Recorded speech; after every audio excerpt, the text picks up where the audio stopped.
ہرقل شاہ روم نے قریش کے قافلے میں ایک آدمی بلانے کو بھیجا، اور اس وقت یہ لوگ تجارت کے لیے ملک شام گئے ہوئے تھے، اور یہ وہ زمانہ تھا جب رسول اللہ صلی اللہ علیہ وسلم نے قریش اور ابو سفیان سے ایک وقتی عہد کیا ہوا تھا۔ جب ابو سفیان اور دوسرے لوگ ہرقل کے پاس ایلیا پہنچے جہاں ہرقل نے دربار طلب کیا تھا، اس کے گرد روم کے بڑے بڑے لوگ، علماء، وزراء و امراء بیٹھے ہوئے تھے۔ ہرقل نے ان کو اور اپنے ترجمان کو بلوایا، پھر ان سے پوچھا کہ تم میں سے کون شخص مدعی رسالت کا زیادہ قریبی عزیز ہے؟ ابو سفیان کہتے ہیں کہ میں بول اٹھا کہ میں اس کا سب سے زیادہ قریبی رشتہ دار ہوں۔ یہ سن کر ہرقل نے حکم دیا کہ اس ابو سفیان کو میرے قریب لا کر بٹھاؤ اور اس کے ساتھیوں کو اس کی پیٹھ کے پیچھے بٹھا دو۔ پھر اپنے ترجمان سے کہا کہ ان لوگوں سے کہہ دو کہ میں ابو سفیان سے اس شخص یعنی محمد صلی اللہ علیہ وسلم کے حالات پوچھتا ہوں۔ اگر یہ مجھ سے کسی بات میں جھوٹ بول دے تو تم اس کا جھوٹ ظاہر کر دینا۔ ابو سفیان کا قول ہے کہ خدا کی قسم اگر مجھے یہ غیرت نہ آتی کہ یہ لوگ مجھ کو جھٹلائیں گے تو میں آپ صلی اللہ علیہ وسلم کی نسبت ضرور غلط گوئی سے کام لیتا۔ خیر، پہلی بات جو ہرقل نے مجھ سے پوچھی وہ یہ کہ اس شخص کا خاندان تم لوگوں میں کیسا ہے؟ میں نے کہا وہ تو بڑے اونچے عالی نسب والے ہیں۔ کہنے لگا اس سے پہلے بھی کسی نے تم لوگوں میں ایسی بات کہی تھی؟ میں نے کہا نہیں۔ کہنے لگا اچھا اس کے بڑوں میں کوئی بادشاہ ہوا ہے؟ میں نے کہا نہیں۔ پھر اس نے کہا بڑے لوگوں نے اس کی پیروی اختیار کی ہے یا کمزوروں نے؟ میں نے کہا نہیں، کمزوروں نے۔ پھر کہنے لگا اس کے تابعدار روز بڑھتے جاتے ہیں یا کوئی ساتھی پھر بھی جاتا ہے؟ میں نے کہا نہیں۔ کہنے لگا کیا اپنے اس دعوی نبوت سے پہلے کبھی کسی بھی موقع پر اس نے جھوٹ بولا ہے؟ میں نے کہا نہیں، اور اب ہماری اس سے صلح کی ایک مقررہ مدت ٹھہری ہوئی ہے، معلوم نہیں وہ اس میں کیا کرنے والا ہے۔ ابو سفیان کہتے ہیں میں اس بات کے سوا اور کوئی جھوٹ اس گفتگو میں شامل نہ کر سکا۔ ہرقل نے کہا کیا تمہاری اس سے کبھی لڑائی بھی ہوئی ہے؟ ہم نے کہا کہ ہاں۔ بولا پھر تمہاری اور اس کی جنگ کا کیا حال ہوتا ہے؟ میں نے کہا لڑائی ڈول کی طرح ہے، کبھی وہ ہم سے میدان جنگ جیت لیتے ہیں اور کبھی ہم ان سے جیت لیتے ہیں۔ ہرقل نے پوچھا وہ تمہیں کس بات کا حکم دیتا ہے؟ میں نے کہا وہ کہتا ہے کہ صرف ایک اللہ ہی کی عبادت کرو، اس کا کسی کو شریک نہ بناؤ، اور اپنے باپ دادا کی شرک کی باتیں چھوڑ دو، اور ہمیں نماز پڑھنے، سچ بولنے، پرہیزگاری اور صلہ رحمی کا حکم دیتا ہے۔ یہ سب سن کر پھر ہرقل نے اپنے ترجمان سے کہا کہ ابو سفیان سے کہہ دے کہ میں نے تم سے اس کا نسب پوچھا تو تم نے کہا کہ وہ ہم سے عالی نسب ہے، اور پیغمبر اپنی قوم میں عالی نسب ہی بھیجے جایا کرتے ہیں۔ میں نے تم سے پوچھا کہ دعوی نبوت کی یہ بات تمہارے اندر اس سے پہلے کسی اور نے بھی کہی تھی؟ تو تم نے جواب دیا کہ نہیں۔ تب میں نے اپنے دل میں کہا کہ اگر یہ بات اس سے پہلے کسی اور نے کہی ہوتی تو میں سمجھتا کہ اس شخص نے بھی اسی بات کی تقلید کی ہے جو پہلے کہی جا چکی ہے۔ میں نے تم سے پوچھا کہ اس کے بڑوں میں کوئی بادشاہ بھی گزرا ہے؟ تو تم نے کہا کہ نہیں۔ تو میں نے دل میں کہا کہ ان کے بزرگوں میں سے کوئی بادشاہ ہوا ہوگا تو کہہ دوں گا کہ وہ شخص اس بہانے اپنے آباء و اجداد کی بادشاہت اور ان کا ملک دوبارہ حاصل کرنا چاہتا ہے۔ اور میں نے تم سے پوچھا کہ اس بات کے کہنے یعنی پیغمبری کا دعویٰ کرنے سے پہلے تم نے کبھی اس کو دروغ گوئی کا الزام لگایا ہے؟ تم نے کہا کہ نہیں۔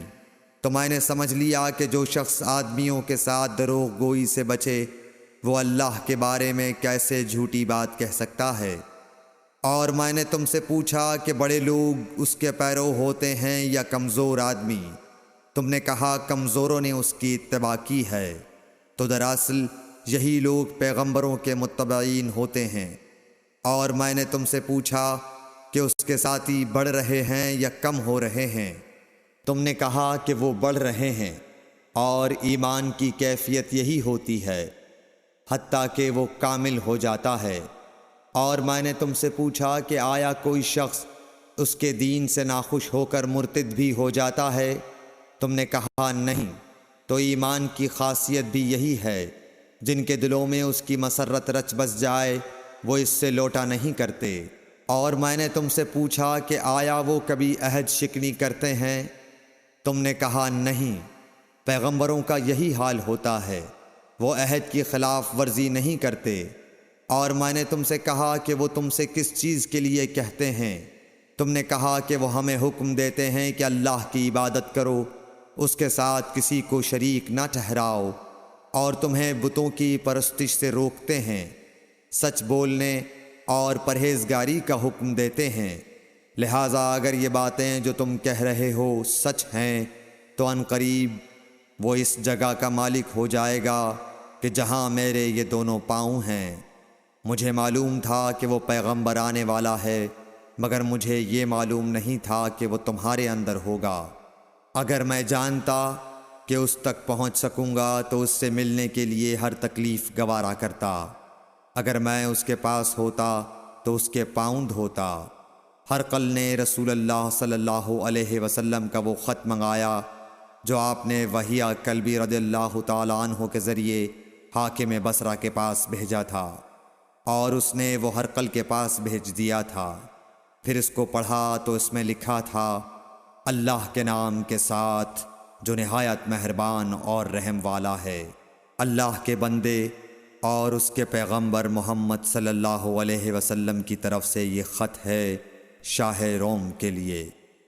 اس شخص پر سلام ہو جو ہدایت کی پیروی کرے۔ اس کے بعد میں آپ کے سامنے دعوت اسلام پیش کرتا ہوں۔ اگر آپ اسلام لے آئیں گے تو دین و دنیا میں سلامتی نصیب ہوگی، اللہ آپ کو دوہرا ثواب دے گا۔ اور اگر آپ میری دعوت سے روگردانی کریں گے تو آپ کی رعایا کا گناہ بھی آپ ہی پر ہوگا۔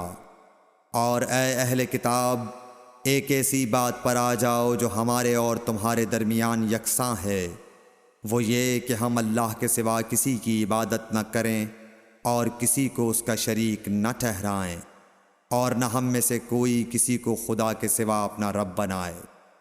پھر اگر وہ اہل کتاب اس کتاب سے منہ پھیر لیں تو مسلمانوں، تم ان سے کہہ دو کہ تم مانو یا نہ مانو، ہم ایک خدا کے اطاعت گزار ہیں۔ ابو سفیان کہتے ہیں، جب ہرقل نے جو کچھ کہنا تھا کہہ دیا اور خط پڑھ کر فارغ ہوا تو اس کے ارد گرد بہت شور و غوغا ہوا، بہت سی آوازیں اٹھیں اور ہمیں باہر نکال دیا گیا۔ تب میں نے اپنے ساتھیوں سے کہا کہ ابو کبشہ کے بیٹے حضرت صلی اللہ علیہ وسلم کا معاملہ تو بہت بڑھ گیا۔ دیکھو تو اس سے بنی اصفر روم کا بادشاہ بھی ڈرتا ہے۔ مجھے اس وقت سے اس بات کا یقین ہو گیا کہ حضور صلی اللہ علیہ وسلم ان قریب غالب ہو کر رہیں گے، حتیٰ کہ اللہ نے مجھے مسلمان کر دیا۔ راوی کا بیان ہے کہ ابن ناطور ایلیا کا حاکم ہرقل کا مصاحب اور شام کے نصارہ کا لاٹ پادری بیان کرتا تھا کہ ہرقل جب ایلیا آیا ایک دن صبح کو پریشان اٹھا تو اس کے درباریوں نے دریافت کیا کہ آج ہم آپ کی حالت بدلی ہوئی پاتے ہیں، کیا وجہ ہے؟ ابن ناطور کا بیان ہے کہ ہرقل نجومی تھا، علم نجوم میں وہ پوری مہارت رکھتا تھا۔ اس نے اپنے ہم نشینوں کو بتایا کہ میں نے آج رات ستاروں پر نظر ڈالی تو دیکھا کہ ختنہ کرنے والوں کا بادشاہ ہمارے ملک پر غالب آ گیا ہے۔ بھلا اس زمانے میں کون لوگ ختنہ کرتے ہیں؟ انہوں نے کہا کہ یہود کے سوا کوئی ختنہ نہیں کرتا، سو ان کی وجہ سے پریشان نہ ہوں۔ سلطنت کے تمام شہروں میں یہ حکم لکھ بھیجیے کہ وہاں جتنے یہودی ہوں سب قتل کر دیے جائیں۔ وہ لوگ انہی باتوں میں مشغول تھے کہ ہرقل کے پاس ایک آدمی لایا گیا جسے شاہ غسان نے بھیجا تھا۔ اس نے رسول اللہ صلی اللہ علیہ وسلم کے حالات بیان کیے۔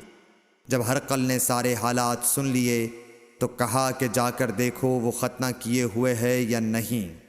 انہوں نے اسے دیکھا تو بتلایا کہ وہ ختنہ کیا ہوا ہے۔ ہرقل نے جب اس شخص سے عرب کے بارے میں پوچھا تو اس نے بتلایا کہ وہ ختنہ کرتے ہیں۔ تب ہرقل نے کہا کہ یہی محمد صلی اللہ علیہ وسلم اس امت کے بادشاہ ہیں جو پیدا ہو چکے ہیں۔ پھر اس نے اپنے ایک دوست کو رومیہ خط لکھا اور وہ بھی علم نجوم میں ہرقل کی طرح ماہر تھا۔ پھر وہاں سے ہرقل حمص چلا گیا۔ ابھی حمص سے نکلا نہیں تھا کہ اس کے دوست کا خط اس کے جواب میں آ گیا۔ اس کی رائے بھی حضور صلی اللہ علیہ وسلم کے ظہور کے بارے میں ہرقل کے موافق تھی کہ محمد صلی اللہ علیہ وسلم واقعی پیغمبر ہیں۔ اس کے بعد ہرقل نے روم کے بڑے آدمیوں کو اپنے حمص کے محل میں طلب کیا اور اس کے حکم سے محل کے دروازے بند کر لیے گئے۔ پھر وہ اپنے خاص محل سے باہر آیا اور کہا، اے روم والو، کیا ہدایت اور کامیابی میں کچھ حصہ تمہارے لیے بھی ہے؟ اگر تم اپنی سلطنت کی بقا چاہتے ہو تو پھر اس نبی صلی اللہ علیہ وسلم کی بیعت کر لو اور مسلمان ہو جاؤ۔ یہ سننا تھا کہ پھر لوگ وحشی گدھوں کی طرح دروازوں کی طرف دوڑے، مگر انہیں بند پایا۔ آخر جب ہرقل نے اس بات سے ان کی یہ نفرت دیکھی اور ان کے ایمان لانے سے مایوس ہو گیا تو کہنے لگا کہ ان لوگوں کو میرے پاس لاؤ۔ جب وہ دوبارہ آئے تو اس نے کہا، میں نے جو بات کہی تھی اس سے تمہاری دینی پختگی کی آزمائش مقصود تھی، سو وہ میں نے دیکھ لی۔ تب یہ بات سن کر وہ سب کے سب اس کے سامنے سجدے میں گر پڑے اور اس سے خوش ہو گئے۔ بالآخر ہرقل کی آخری حالت یہی رہی۔ صحیح بخاری حدیث نمبر 7۔